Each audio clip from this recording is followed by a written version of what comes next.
বৌমা শাশুড়ির এই ঝগড়ার প্রধান কারণ হচ্ছে জেনারেশন গ্যাপ, ঠিক কিনা?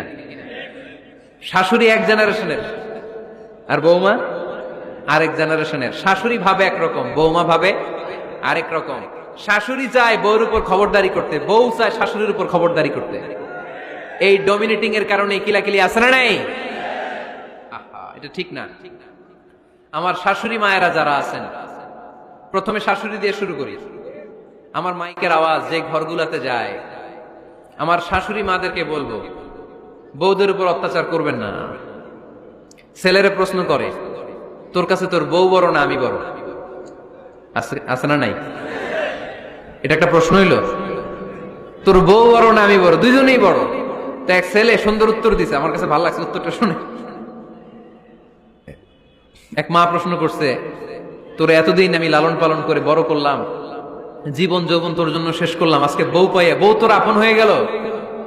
এবার ছেলে উত্তর দিচ্ছে, মা, আমার মুখ থেকে মা ডাক শোনার জন্য তুমি কি কষ্টটাই না করছো জীবনে। 10 মাস আমার পেটে ধারণ করলা, খাইতে পারো নাই, বমি করছো, খালি ওষুধ খাইছো, তোমার পেট কেটে আমার বের করা হয়েছে, 2 বছর আমার দুধ খাওয়াইছো, পেশা পায়খানা পরিষ্কার করেছো। বয়স যখন 3-4 তখন তোমার আমি মা ডাকছি। এই মা ডাকটা শোনার জন্য তুমি এত কষ্ট করছো। আর আরেকবারের মাইয়া এই ঘরে আইসাই তোমার মা ডাকা শুরু করছে। যেই মেয়েটা তোমারে মা ডাকে সে আমার আপন হবে না কেন মা? ঠিক না? এই মা ডাক শোনার জন্য তুমি এত কষ্ট করলা, আমার লালন পালন করলা, 10 মাস পেটে ধরলা, পেশাব পায়খানা পরিষ্কার করলা, এরপরে মা ডাক শুনতে পারছে। আর আরেকবারের মেয়ে জানা নাই চিনা নাই এসেই তোমার ডাকা শুরু করছে মা। তো যে আমার মারে মা ডাকে তার স্থান তো আমার কলি যায়, ঠিক কিনা? শাশুড়ি আম্মারা যারা আছেন, প্লিজ বৌমাদেরকে কষ্ট দিয়েন না। অনেক শাশুড়ি আছে পান থেকে চুন খসলে রেগে যায়, পদে পদে স্ত্রীর ভুল ধরে, বউয়ের ভুল ধরে, আছে না নাই? এটা করবেন না। সে তো নতুন, আপনার অনেক এক্সপিরিয়েন্স হতে তার সময় লাগবে। তাকে সময় দিন, তাকে ভালোবাসুন, ঠিক কিনা? না বুঝে সামান্যতে বৌমারে বদদোয়া দেয়, এরকম আছে না নাই? কিন্তু বুঝতে চায় না, বৌমারে যদি বদদোয়া দেয় তাহলে তার নিজ ছেলের পরিবারের ক্ষতি। পেটে ধরা যে ছেলে, ছেলের পরিবারের কিন্তু ক্ষতি, তার আপন নাতি নাতনিদেরই ক্ষতি। আওয়াজ করে বলেন ঠিক কিনা? বৌমাকে বদদোয়া দিয়েন না। বৌমাকে নিজের মেয়ের মতো দেখবেন। সমাধান আমি দিচ্ছি। কেমন দেখতে হবে? নিজের মেয়ের মতো। নিজের মেয়ে সকালে ঘুম থেকে ওঠে 11টা, ওইটা সমস্যা নাই। বৌমা কেন উঠলো না, ওইখানেই ঝামেলা, আছে না নাই? মেহেরবানি করে আপনার বৌমাকে আপনার নিজের মেয়ের মতো দেখেন। নিজের মেয়েরে যেমনি আদর করেন তাকেও অমনি আদর করেন। আপনার বৌমারে যদি আপনি কষ্ট দেন, মনে রাখবেন আপনার নিজের মেয়েটাও আরেকবারের বউ হয়ে কয়েকদিন পরে যাবে। আপনি যা যা করবেন আপনার মেয়েকেও তারা ওই রকম কষ্ট দিয়ে বাড়িতে ফিরিয়ে দিবে। চিল্লায় বলেন ঠিক কিনা? খবরদার, টিট ফর ট্যাট। ইট্টি মারলে পাটকেলটি খেতে হয়। এজন্য শাশুড়ি আম্মা জানারা যারা আছেন, বৌমার সাথে খারাপ আচরণ করবেন না মেহেরবানি করে। তাকে আপনি কষ্ট দিলে আপনার নিজের মেয়েটাও আরেক বাড়ির বৌমা হবে, সেও ওই বাড়িতে এই কষ্টগুলো ভোগ করবে। এগুলো যখন আপনি শুনবেন তখন আপনার চোখ দিয়ে পানি পড়বে কি পড়বে না? পড়বে। এবার আসেন বৌমার কথা বলি। বৌমা যারা আছেন মেহেরবানি করে, বৌমা যারা আছেন মেহেরবানি করে আপনার শাশুড়ি আম্মাকে নিজের মায়ের জায়গায় রাখবেন। আপনার বাড়ি ছেড়ে নতুন বাড়িতে আসছেন, তো এটাই তো আপনার বাড়ি। আপনার মা রেখে দিয়ে নতুন মা পাইছেন, এটাই তো আপনার মা। তো ওনাকে মায়ের জায়গায় বসাতে আপনার সমস্যাটা কোথায়? বৌমারা খেয়াল রাখবেন, আপনি আপনার শাশুড়ির সাথে যে আচরণটা করতেছেন, আপনার শেষ বয়সে আপনার ছেলের বিয়ে দেওয়ার পরে যে বৌমাটা আসবে ওই আচরণই আপনাকে ফিরিয়ে দিবে। The nature has its own return. প্রকৃতির একটা মাইর আছে, এটা শেষ মাইর, এটা শেষ খেলা। প্রকৃতির খেলা বড় খেলা।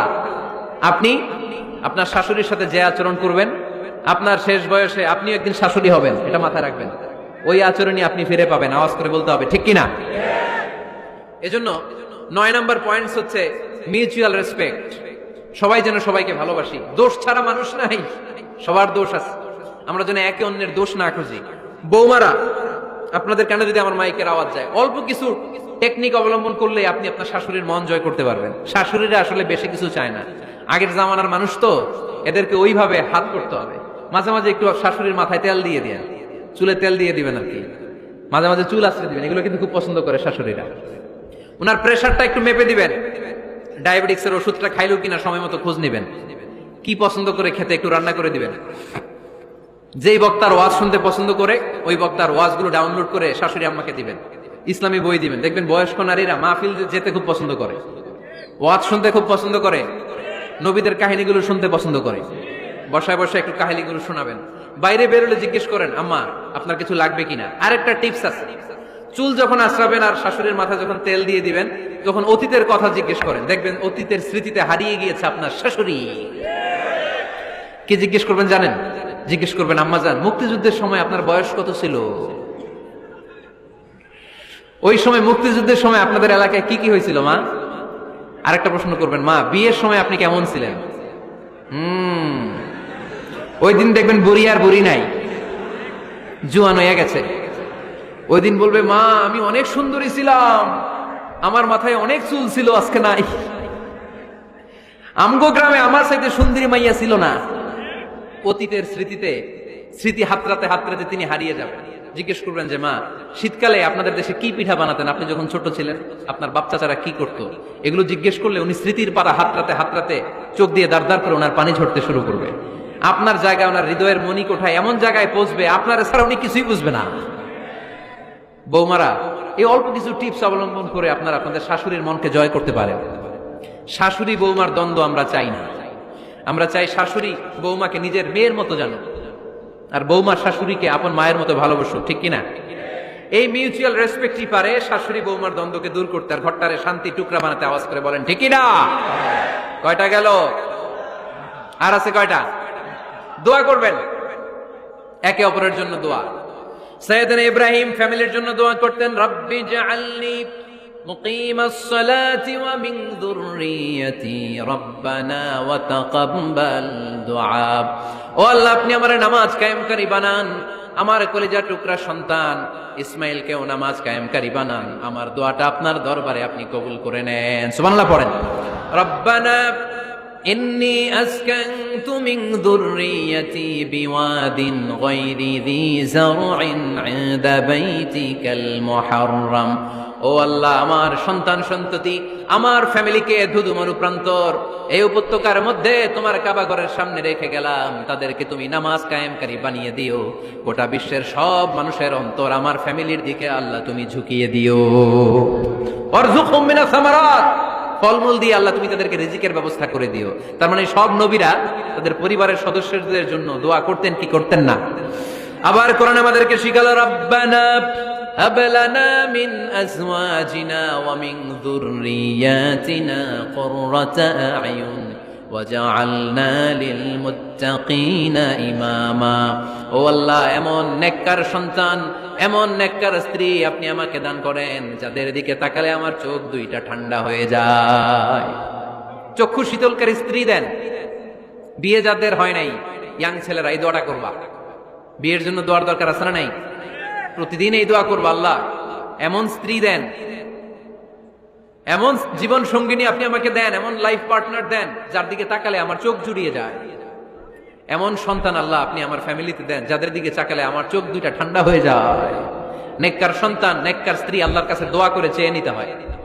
তাহলে ফ্যামিলি মেম্বার একে অপরের জন্য দোয়ার দরকার আছে না নাই? বাবা দোয়া করবে ছেলের জন্য, ছেলে করবে বাবার জন্য, মা দোয়া করবে মেয়ের জন্য, মেয়ে করবে মায়ের জন্য, ভাই করবে বোনের জন্য, বোন করবে ভাইয়ের জন্য। দোয়ার দরকার আছে না নাই? দোয়া করবেন সবাই সবার জন্য। এই যে কোরআনের বঙ্গানুবাদ পাওয়া যায় না এখন, কথা বলেন। স্মার্টফোন আছে কার কার দেখি? হ্যাঁ, কারা কারা স্মার্ট দেখি? হাজার হাজার স্মার্ট, মাশাআল্লাহ। এই স্মার্টফোনের ভেতরে আল কোরআন নামে বাংলায় কোরআনের একটা অ্যাপস পাওয়া যায়। কথা বলেন, পাওয়া যায় কি যায় না? আজকে থেকে এই অ্যাপসটা ডাউনলোড করে প্রতিদিন 1 আয়াত 2 আয়াত 3 আয়াত করে পড়া শুরু করে দেন। বাঁচতে হলে পড়তে হবে, বাঁচতে হলে জানতে হবে, ঠিক কিনা? এই স্লোগান আমাদেরকে শিখায়। এই স্লোগান তো আল্লাহ এই স্লোগান দিয়েই তো আল্লাহ কোরআন শুরু করছে, ইকরা বিসমি রাব্বিকাল্লাযী খালাক। বাঁচতে হলে জানতে হবে, বাঁচতে হলে পড়তে হবে, পড়ার কোনো বিকল্প নাই। আওয়াজ করে বলেন ঠিক কিনা? সুজানগরের রায়েরা মোবাইলের অ্যাপসের ভিতরে আমরা কোরআন রাখতে রাজি আছি তো সবাই? হাদিসের অ্যাপস ডাউনলোড করতে রাজি আছি তো? বাস রাজি আছি, ডাউনলোড করে রাখা দেবো, আর কেউ পড়বো না নাকি? হ্যাঁ, প্রতিদিন একটা আয়াত হলেও যেন আমরা পড়ি। আল্লাহ যা বলা দরকার সব বলে দিয়ে গেছে, নতুন করে আর কিছু বলবে না। আমরা যেন পড়াশোনা করি, আমরা যেন একটা পাঠাগার বানাই। আবারও কখনো আসার সুযোগ হলে আমি জিজ্ঞেস করবো, যদি আমার মনে থাকে যে আপনাদের পাঠাগার আছে কার কার ঘরে, সেদিন সবার হাত তুলতে হবে। এমনি পারা যাবে তো? আল্লাহ তুমি তৌফিক দাও।